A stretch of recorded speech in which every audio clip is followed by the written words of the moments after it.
will just pull out the premises themselves. Okay. If there's anything else going on in the paragraph, examples, whatever, ignore those. Okay.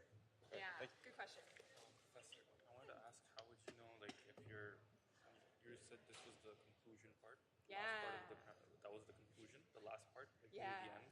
And then there's like a descriptive word, like so, therefore, and whatnot. But sometimes it could be like the conclusion could be like the middle or in the like beginning as well. How do we distinguish that from just like a summarizing conclusive sentence? Great question. Sorry, I would, to be more specific, if the conclusion was in the beginning, how would I know that that's the conclusion and not like a therefore statement towards the end? How do I distinguish? A great question. I didn't leave enough time to go over the argument reconstruction in detail, so I'm going to upload a video, and I will answer that question among others. So how do we know when this is the conclusion and not merely, kind of summary wrapping up something like this? So I'll aim to upload that this evening, so keep an eye out. And then if you've got any questions, just come to my virtual office hours tomorrow. Yeah, everybody, let's head out to make room for the next class. Hey. What was that?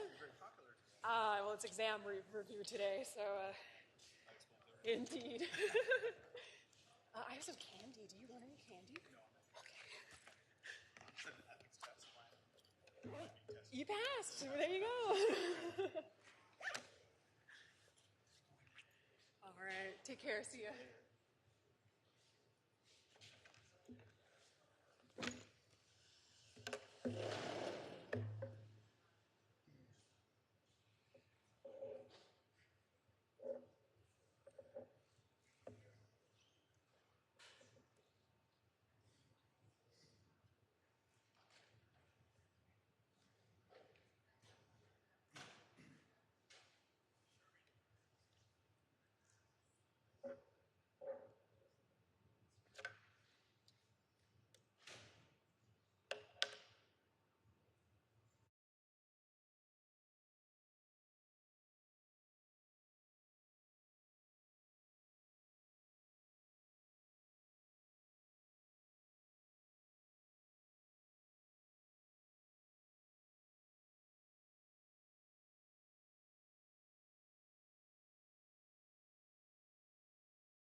All right. Well, good afternoon, everyone. A couple of housekeeping things here before we continue on with our lecture. So we, of course, are in the rebuttal phase now for term quiz 3. So if you're planning to submit a rebuttal, you got to get that in by the end of the day on Friday. And then I'll try to look them over sometime on the weekend or early into the next week.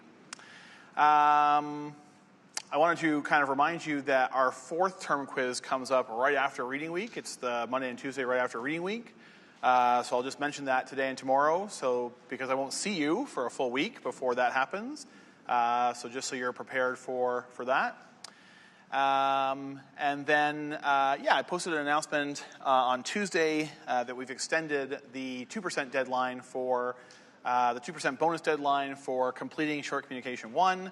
We're just going to push it right out to the November 14th date there, just to give people, I know there's lots of people who are, pushing along pretty well at this project and just need a bit more time. And, even November 14th, I'd be happy, I think the TAs would be happy too, to kind of have more early submissions than late ones. So we've extended that deadline out, so just keep trucking away.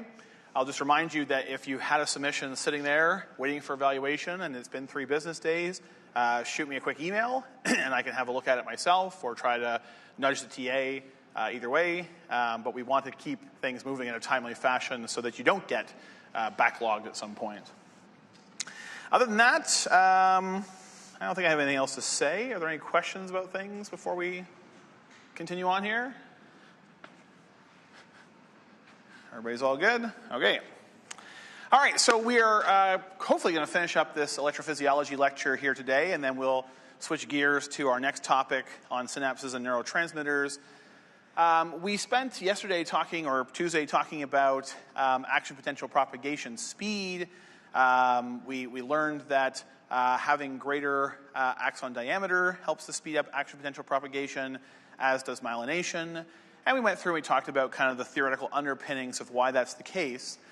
So all of that leads us today to talking next about how we classify axons within the nervous system on the basis of how fast they can conduct action potentials. And so the figure here kind of shows us some of the groups of axons, some of the classifications here. So I'll use this figure to kind of introduce you to the topic. So what they're showing us here at the very top is the classification sort of names here. And so we'll start here with what are called the A-alpha axons, or A-alpha fibers, fiber just being another name for an axon. And you can see here when you look at the A-alpha axons in comparison to all the others, the A-alpha axons are clearly the largest diameter, and they also have the thickest myelin sheath. And so because they have those two characteristics, they are not surprisingly the fastest in terms of their action potential propagation speed. And you can see here, they've pegged that speed at 80 to 120 meters per second. If we try and convert that over into something that's a little bit more familiar, like kilometers per hour, that's akin to about 360 kilometers per hour.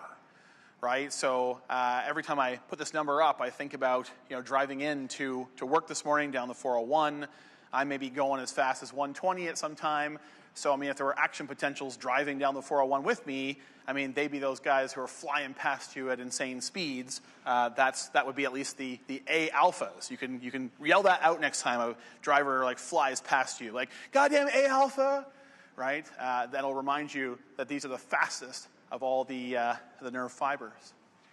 Next up here we have the A betas. So again, you can see they have a little bit lesser diameter. Their myelin sheath is not quite as thick, and you can see their speed is correspondingly slower. They don't show us the A gammas here, but they do exist. They skip over to the A deltas. Again, you see the trend here. The diameter is a little bit lesser. The myelin sheath isn't quite as thick. The speed is therefore a bit slower. There are B fibers as well, again, not shown here. They, again, just keep the trend going. They are thinner in terms of their myelination. They are smaller in terms of their diameter. They, therefore, have slower action potential propagation speeds. And then lastly, we come to the C fibers here, which I'm trying to point at. Lastly, we come to the C fibers here. You can see that they are very thin in terms of their axon diameter, and they are non-myelinated, right? They are non-myelinated nerve fibers.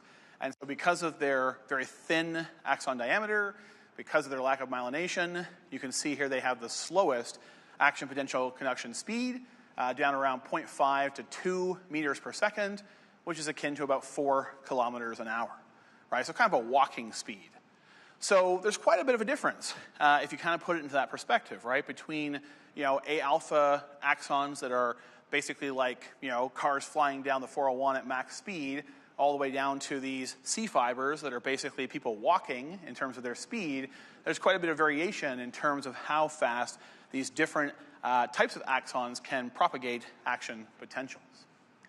So the next thing I want to address here is, especially when you think about that C fiber there that's not myelinated at all, one of the things to think about is, well, again, why would we ever have non-myelinated, axons within our nervous system that are going to be transmitting action potentials as slow as they do? And of course, the answer to that question is given here now. It says, the myelin sheath requires a lot of energy to maintain. We learned in lecture on Tuesday that the myelin sheath is comprised of a living cell, right? It's like the processes of an oligodendrocyte or the entirety of a Schwann cell wrapped around the axon. These are living cells. Myelin is a living tissue, right? So sometimes people will kind of make an analogy between the myelin sheath and say the insulation on an electrical wire or something. Those really aren't perfect analogies because neither one of those things is living, I guess, the covering of the wire. But, the idea is that this insulative sheath, this myelin sheath is wrapped around the axon. It's a living tissue. It therefore requires energy to sustain it. And obviously, the thicker the sheath is, the more energy it requires to maintain it. And so it's just like we were talking about the other day about, why aren't all axons large diameter? If that's going to maximize the action potential propagation speed, it's again this idea of trade-offs, right? So there it was more of a speed-size trade-off. Here it's more of a speed-energy investment trade-off. It's not worth putting a ton of energy into maintaining a myelin sheath to have very fast action potential propagation speeds, if that propagation speed doesn't pay off in some way, right? So again, we find that we tend to invest a lot of myelin into those axons where we need the speed, and we don't have myelin for those axons where speed is not required. And that kind of leads us into this next slide here, where it's going to talk about, for both the motor and the sensory divisions of our nervous system, this slide talks a little bit about, okay, well, what kinds of fibers do we have associated with these different motor and sensory functions? And we'll be able to see from this analysis, where is the body kind of prioritizing speed and where is it not? And so if you look here on the first part of this figure, where it's talking about the motor division of the nervous system, here it talks about where do we see A-alpha axons within the motor division of our nervous system. These, of course, as we just established, being the fastest of all the axon types. Well, we see it in relationship to extrafusal muscle fibers. So we learned about these a little bit earlier in the course. These are basically just your regular old skeletal muscle fibers, right? So they're part of the somatic nervous system. So this is where we see the fastest axons within the motor side of the nervous system is they are associated with our skeletal muscle fibers. And if you look at the A gammas that come next here, it talks about them being associated with the intrafusal muscle fibers, which we know from earlier in the course are those specialized fibers that are associated with the muscle spindles, right, that allow us to detect how stretched our muscles are, right, so we don't overstretch the muscles and damage them, but also so that we know the position of our limbs, right? I can tell whether my arm is extended or flexed based on how much stretch there is of the bicep and tricep, for example. So if we put all that together on the motor side, we're basically saying, hey, where we have the fastest action potential propagation, where we have the axons that can transmit nerve impulses the quickest, it's all in relationship to our skeletal muscle fibers, our somatic division of the motor system. And so that's where we're putting our priority for speed on the motor side. And when we think about why we do that, again, I think it's because of how directly important our skeletal muscles are to our survival, right? If you think about it, if, one of you was going to throw a dart at me or something, you're like, hey, I'm going to try and, get a dart into his eye or something, so he, falls to the ground and shuts up and we just all go home. My ability to see that dart coming and get my hand up there to block it quickly is critical to my survival. That fast ability to operate skeletal muscles is so important to survival, so we can understand why we are investing so heavily into that system. By contrast, when you see the B fibers, which are, again, kind of lightly myelinated, thin fibers, so not very fast, and then C fibers, which are not myelinated at all, very thin, very slow, we basically see these slower fibers within the autonomic nervous system, right? Our parasympathetic and sympathetic nervous system, we have much less speed there, right? Because we have these B and C fiber types that are, smaller diameter, less myelinated, not as fast. So we're not putting as much priority in terms of speed into the autonomic nervous system as we are into our somatic nervous system, right? And this, again, presumably is because there's less of a need for speed in that system to promote our survival, for example, right? But also, again, we kind of, if you think about, again, maybe a threat. You think about suddenly we hear a loud banging outside the lecture hall or something, a huge sound goes off, and you think maybe you're under attack. Again, having that ability to very quickly contract your skeletal muscles to maybe protect yourself, right? That's priority number one.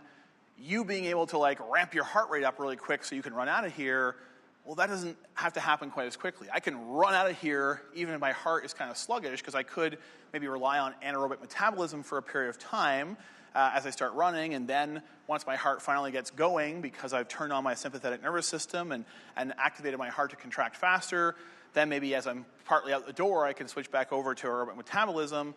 I don't need as fast a response from my sympathetic or parasympathetic nervous system in terms of promoting my survival as I need from my skeletal muscles. So we are prioritizing on the motor side speed within the somatic division, speed of our skeletal muscle contraction, way over prioritizing speed within the autonomic nervous system. On the sensory side, we see an interesting thing here too. The fastest fibers, the A alphas, they're associated with our muscle spindles, right, which we just talked about. So they are related to our skeletal muscle function. The Golgi tendon organs, which we haven't talked about, but they're basically the same as muscle spindles. They're just located in the tendons instead of being located in the muscles themselves. And then they both relate to this sensation we call proprioception, which again is just this ability to be aware of where your different limbs are in space. Like, what is your body position? Where are your limbs oriented relative to your body? So even on the sensory side, we see again that we're prioritizing, this sensation that is directly related to our ability to contract skeletal muscles in an efficient way, right? So the totality of what we're seeing here is that, as humans, we are investing a tremendous amount of speed. We're investing in speed, especially when it comes to our ability to contract and operate our skeletal muscles in a very fast and efficient way. The A beta fibers, which are a little bit slower here, you can see that they are associated with touch, pressure, and vibration. So we have pretty fast fibers associated with touch, pressure, and vibration. And then you go down to the A deltas and down to the C's, which are both a little bit slower, especially the C's, of course. And there's where we start to see pain and temperature kind of come in. And so what's very clear is that we're prioritizing speed in terms of touch and pressure and vibration well over temperature and pain. And again, the reason for that is because of the survival implications, right? I mean, if you imagine that someone is touching you, you're probably at greater risk of some survival, quandary compared to if you're just cold, right? I mean, if you're cold, okay, you're probably not going to immediately die, right? So you have time to kind of move and find some place to get warm. But if there's someone grabbing you, then ultimately you're probably at a much greater threat risk. So we prioritize, again, in terms of speed, touch, pressure, and vibration, because all these things are more directly a threat to us. Think of some big elephant came barging into the building here. You'd feel the vibrations of it stomping around, and you could feel that and respond to it quickly and know maybe you're in a threat. Touch, pressure, vibration, all more threatening stimuli that we need to respond quickly to compared to temperature or pain. Even pain, we don't need to be aware of pain rapidly, necessarily, right? I mean, we need to eventually be aware of pain so that we know, hey, we're injured and we have to try and deal with that injury. But I don't need to be immediately made aware of pain, especially, again, in comparison to what is really a more threatening stimulus, touch or pressure or vibration. But I also want to point out here, this is really interesting too, again, you have these pain fibers that are these A deltas, so kind of fast. And then you also have these other pain fibers that are C fibers, so very slow. This difference in these two pain fiber types has been typically used to explain the two different kinds of pain that people experience, like that sharp acute pain and then like dull chronic pain. So if you imagine, for example, that you were to cut yourself, right? You accidentally, nick yourself while you're cutting onions or something. You immediately feel that like sharp pain right away because you've cut yourself. But then for a long period afterwards, there's like that dull aching pain that you still feel, right, long afterwards. It's generally accepted that the A delta fibers, right, the A delta pain fibers, they're probably responsible for that like sharp acute pain that you feel right away because they propagate pain sensing information very rapidly. And the C fibers, which are much slower, are probably responsible for that more kind of chronic, longer lasting pain that you experience.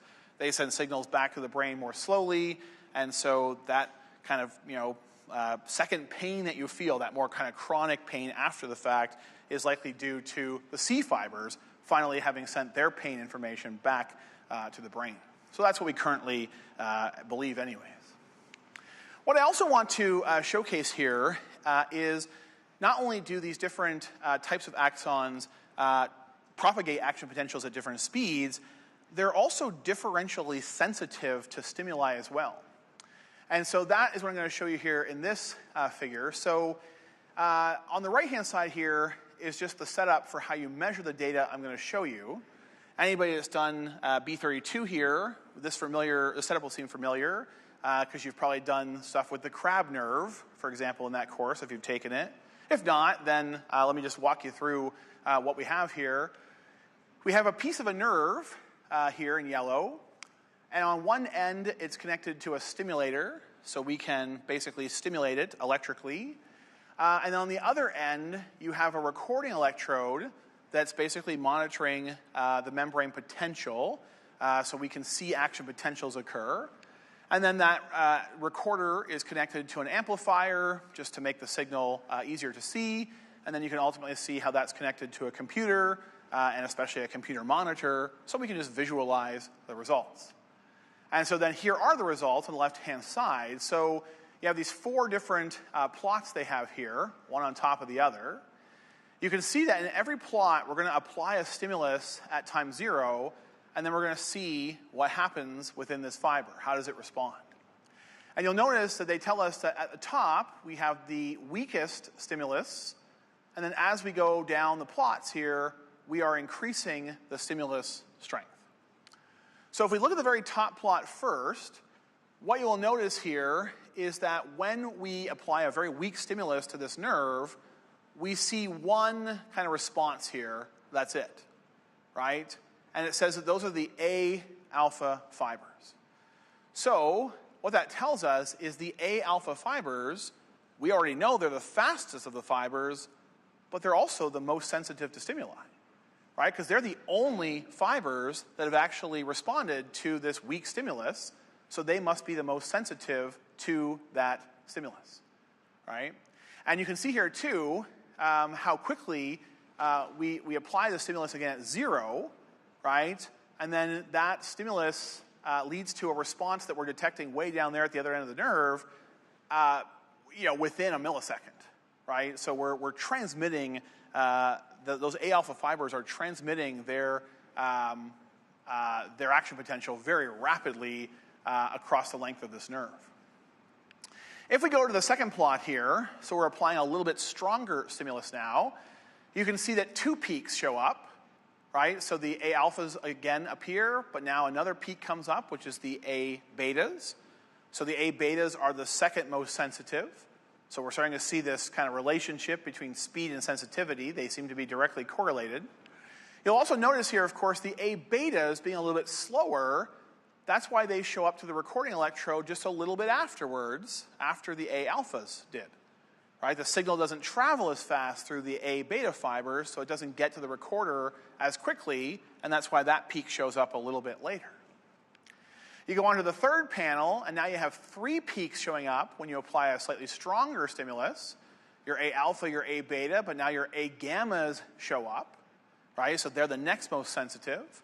And again, you can see how the A gammas, being a bit slower than either of the other two, again, their peak doesn't show up until later.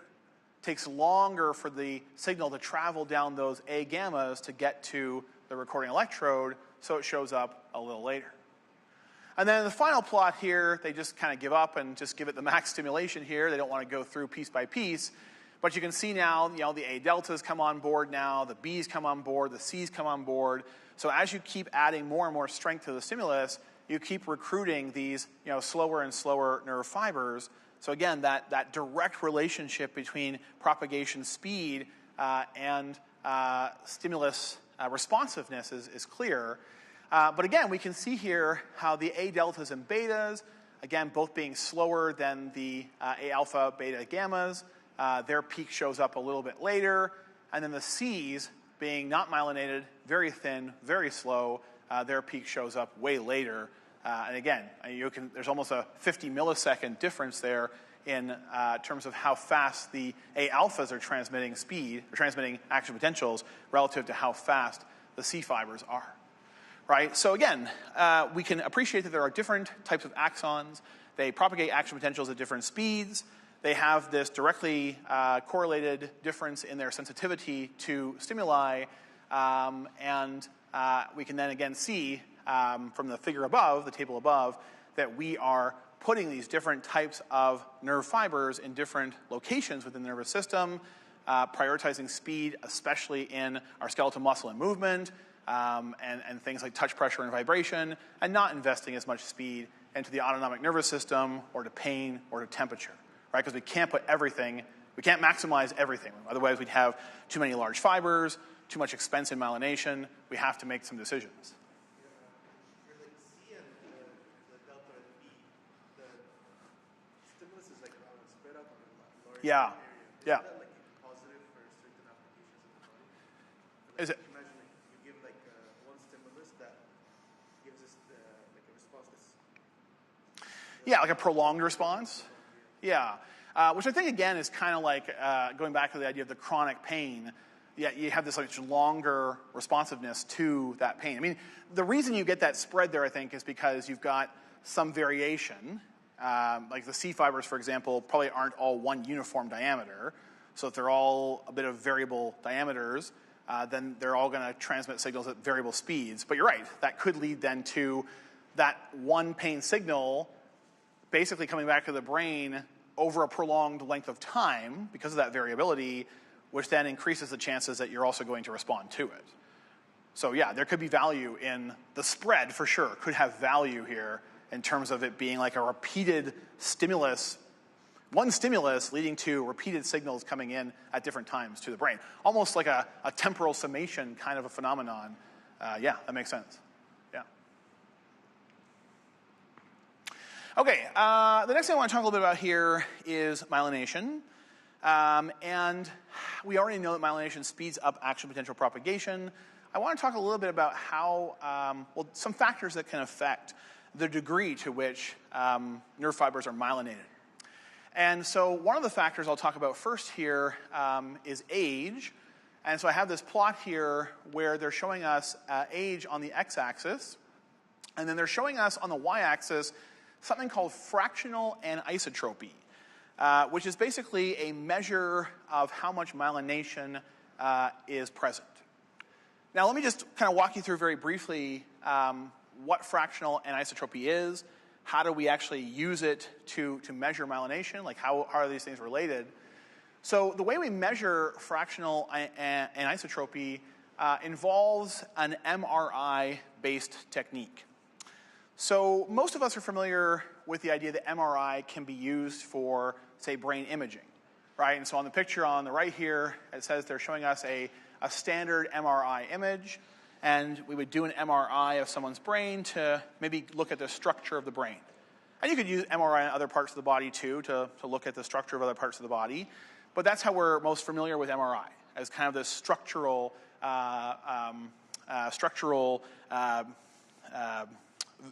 visualization technique. We can see the structure of something. With fractional anisotropy and trying to measure the degree of myelination, you're using a slightly different kind of MRI technique called diffusion-weighted MRI. And so unlike the standard MRI, where it's like we take one image, basically, and see what the structure looks like, with the diffusion-weighted MRI, you're taking a series of images, and you're kind of comparing how those images change over just very brief periods of time. And what that allows you then to actually be able to see is how are water molecules within the brain, which is what MRI basically sees, how are these water molecules within the brain, how are they moving within the brain? So we're just letting them kind of move around as they will and taking multiple sequential MRIs to see how are these water molecules moving around within the brain. And then the question is, well, how does that tell us anything about myelination? Well, it's because if you imagine that there are water molecules, and there are, you don't have to imagine it, there are water molecules present within the cytoplasm of an axon. If that axon is heavily myelinated, those water molecules are going to be forced to travel down the length of the axon, and they'll be unlikely to travel across the axonal membrane. So what we should see then in the MRI, if we follow water over time, is an area that's heavily myelinated. The water molecules will all be moving in kind of one direction. Right? They'll all be moving in one direction, kind of down the lengths of axons. And so we'll be able to see that on the MRI image. We'll be able to see that the water molecules have moved in kind of one constant direction because they're caught within these myelinated axons and can't easily cross the axonal membrane. But if you have a region of the brain that's either not myelinated or a region that has damage to the myelin sheath or just, for whatever reason is not quite as myelinated, those water molecules might go down the cytoplasmic the axonal cytoplasm, or they might now be able to cross the membrane to leave the neuron, so they could therefore be moving in all kinds of directions. And so if we have our MRI and it shows the water molecules are moving in all kinds of different directions and not kind of in one uniform direction, that would be indicative of a lack of myelination in that region. So that's how we can measure fractional anisotropy, and basically the higher the fractional anisotropy value is, that corresponds to more water molecules moving in the same direction, and that means you've got higher degrees of myelination. Right? So high fractional anisotropy means high degrees of myelination. So with that knowledge, we can go back to our figure where we're looking at age and fractional anisotropy, so our measure of myelination, and we see here that they looked in this study at a whole bunch of different brain regions. So they're all color-coded here, the different brain regions that they examined in the study. But what you notice is that basically for all these brain regions, the peak myelination happens right around 20 to 30 years old. That's when you have peak myelination in your brain. So the majority of you are kind of either in that range or right there on the edge of that range. You guys are pretty much at peak myelination right now. Right? Your brains are going to be as fast as they're ever going to be in terms of processing information, responding to stimuli, and you've probably got 10 more good years with that. And then you notice that once you get beyond 30, it's all downhill from there, right? So, unfortunately me, sitting here at 43 on this part of the curve, I'm well past peak myelination, right? And I know it, and you probably know it on days when I'm standing here thinking of a word for 10 minutes, right, that the processing speed just isn't what it used to be, right? And that's a natural phenomenon, right? We get, it increases with age, as you can see, right? Levels off of that peak at 30 and 40 and then gets worse over time. So, you are in peak myelination, take advantage of that, right? This is your time to use your brains to the best of their abilities, because, once you get past 30, the decline begins to set in. So we know that age is one factor determining the degree of myelination and therefore kind of how fast action potentials can propagate. Another factor, not surprisingly, is really how much you use your brain, right? This is I grabbed this from I think a poster somewhere anyways that someone was presenting, and basically they showed that more practice led to more myelination. So I'll walk you through the study a little bit more detail here. So they were looking specifically at people playing piano. All right, so it talks about adolescents and adults. So they basically found a bunch of adolescents and adults who play piano, and they measured the degree of myelination in 2 regions of their brain. So the first region was the corpus callosum. This is the connection between the 2 cerebral hemispheres, right? So we have to send information back and forth between our 2 cerebral hemispheres, and that's really important, especially for functions that require the use of both sides of the body in a coordinated fashion, like playing the piano.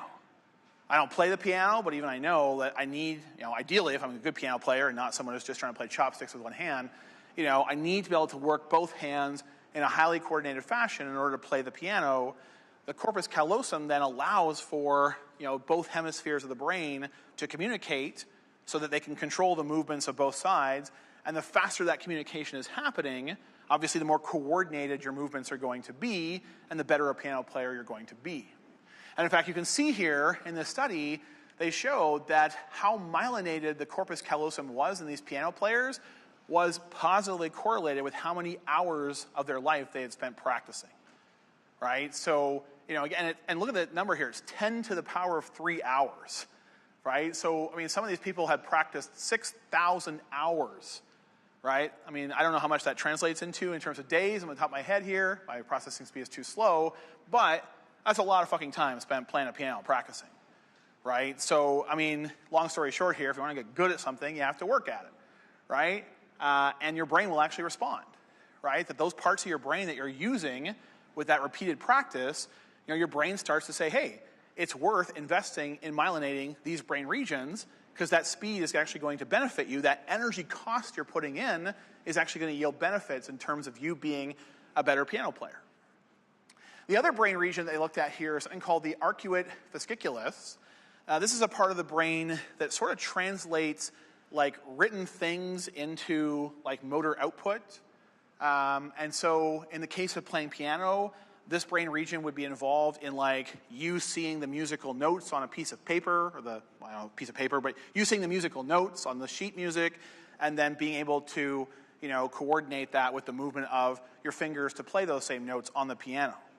So another brain region that's very important for piano playing, and again, we can see that its myelination increases as a positive correlation with practice. So again, we see that the more effort we put into doing something, right, the more we're using a brain region, the more the brain says, hey, let's put myelination into that region. It's going to cost us energy, but it's worth it.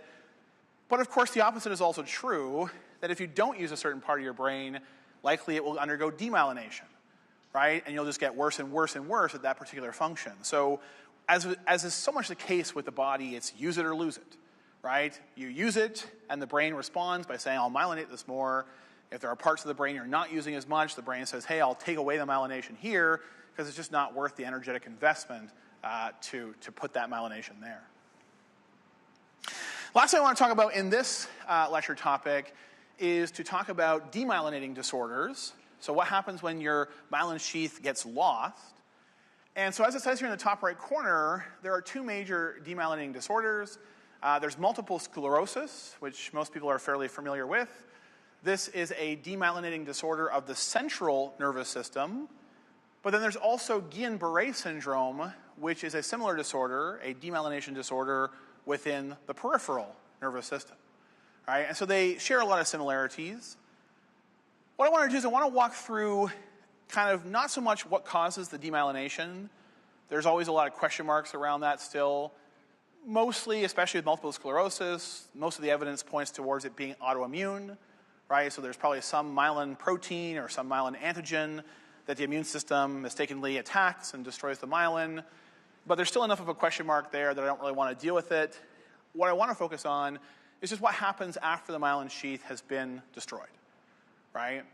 And so obviously the first thing you'd say to yourself, okay, well, if I experience demyelination, right, of a myelinated axon, so sections of the myelin sheath are being torn out or destroyed, the first thing you'd expect, and this is what happens, is action potential propagation will probably end up stopping for this neuron now. Because you have lost the myelin sheath in a given region, and so as the sodium ions are now flowing through this demyelinated region, they're very prone to just leaking out now because there is no myelin sheath to resist that, and they may not make it down to the next node of RANVA before the potential goes back below threshold, so then you can't trigger action potentials down further within that neuron, and ultimately now this action potential just doesn't get propagated down the length.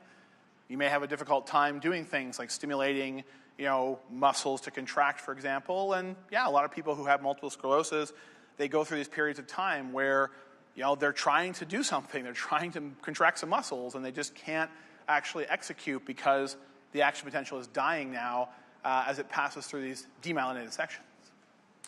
However, the neurons are clever. They do try to solve this problem over time. So what they will start to do is they will start to increase the expression of voltage-gated sodium channels within the demyelinated region. And so as they start putting these voltage-gated sodium channels into the demyelinated region, this now allows for action potentials to be generated within that demyelinated region in that kind of continuous conduction fashion that we talked about yesterday. And although this is going to be slower than if you had the myelin sheath, it's better than having nothing, because now you can generate action potentials in this demyelinated section. You can hopefully get your action potentials to propagate through that section now and either get back to another myelinated section, or maybe you just have to do continuous conduction the whole damn length now to get it down to the end, to the terminal. Either way, at least now you've restored action potential propagation. And so this leads to the remission phase of multiple sclerosis, where people initially had symptoms, and then suddenly the symptoms disappear because the neuron has responded in this way, right? And even though, again, the action potential propagation is slower, at least it's been restored. However, this is kind of a transient fix, okay? Because what happens, and we haven't yet talked about this player here, there's a protein, which, again, we haven't yet talked about, called the sodium-calcium exchanger. And as its name would suggest, its job is to exchange sodium and calcium across the membrane. The way that it typically functions, okay, in a healthy human being, healthy cell, the way it normally functions is we've got our sodium-potassium ATPase pumping sodiums out of the cell. The exchanger allows those sodiums to come back into the cell in exchange for calcium leaving the cell.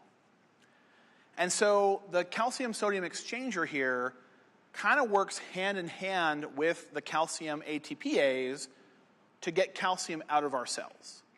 Right, we talked about the calcium ATPase earlier in the course. So these two things work hand in hand to ultimately get calcium out of our cells and keep the intracellular calcium level pretty low.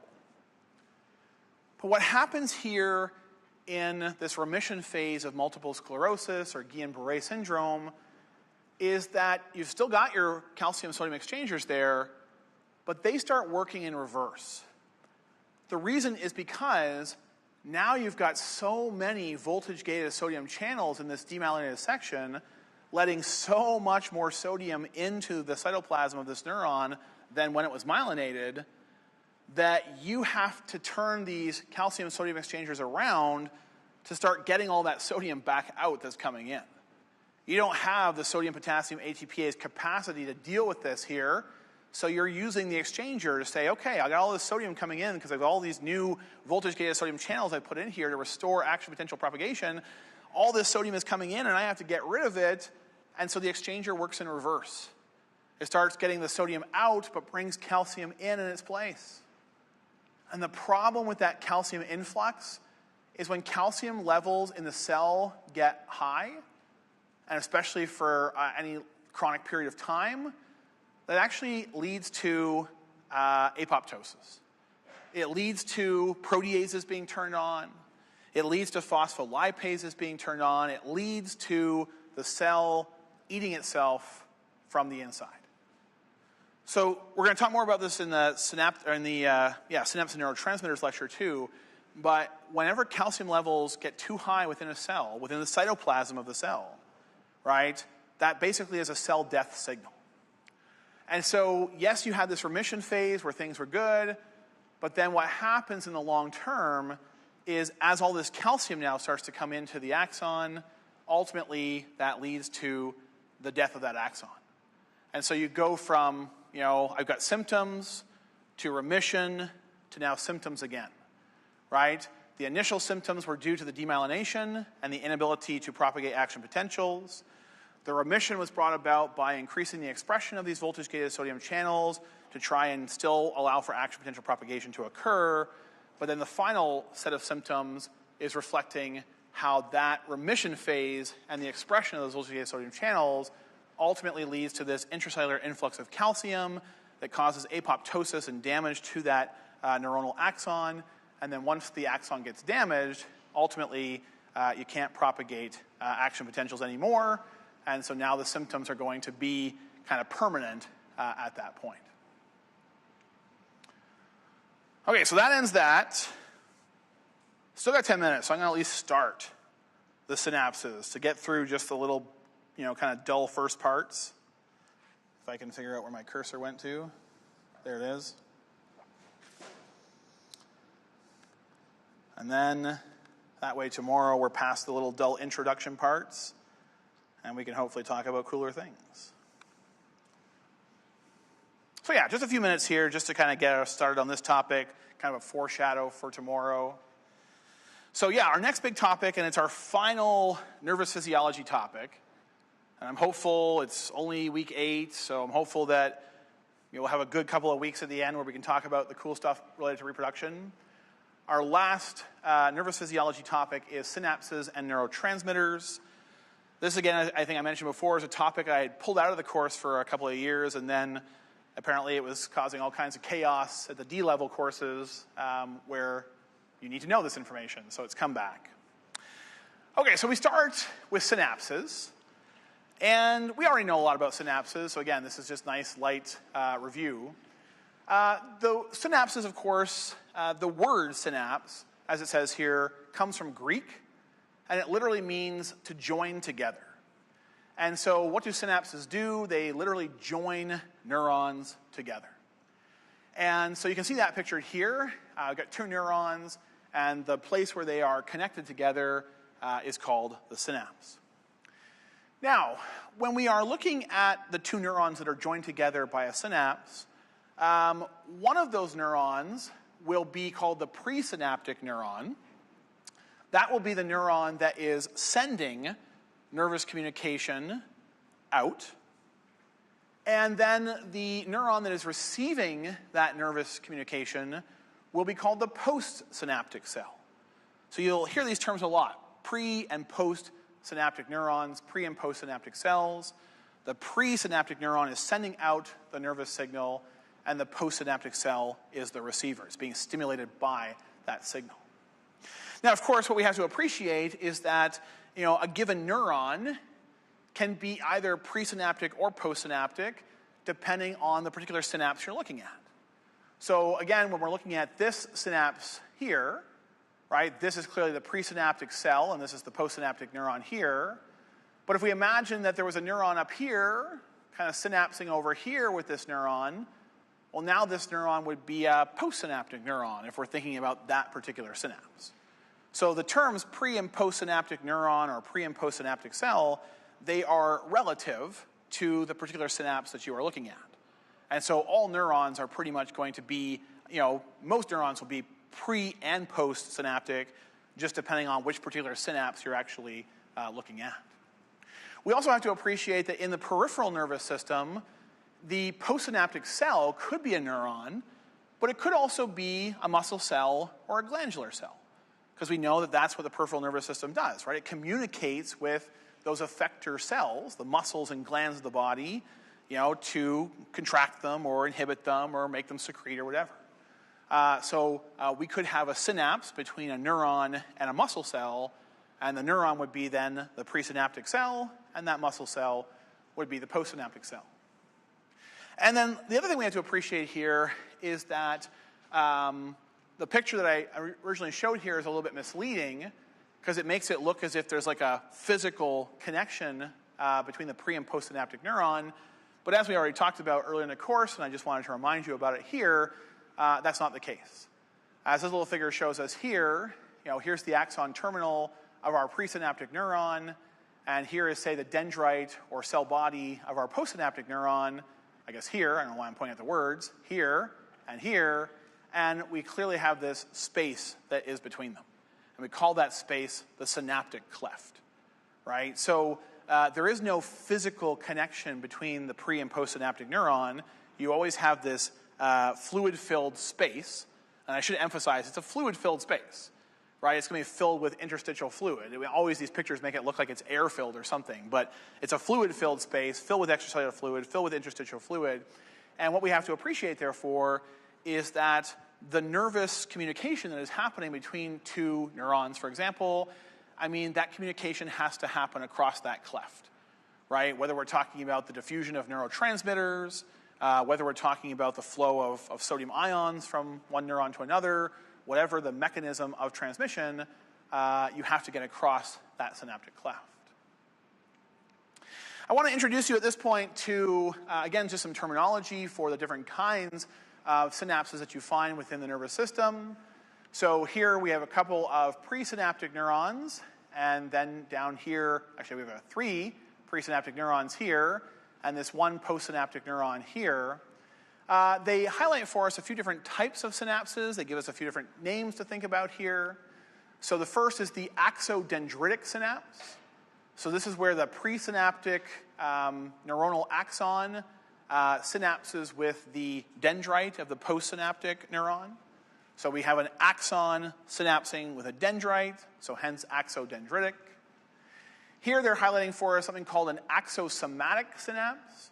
So here the axon of the presynaptic neuron is synapsing with the soma, the cell body of the postsynaptic neuron, so hence axosomatic.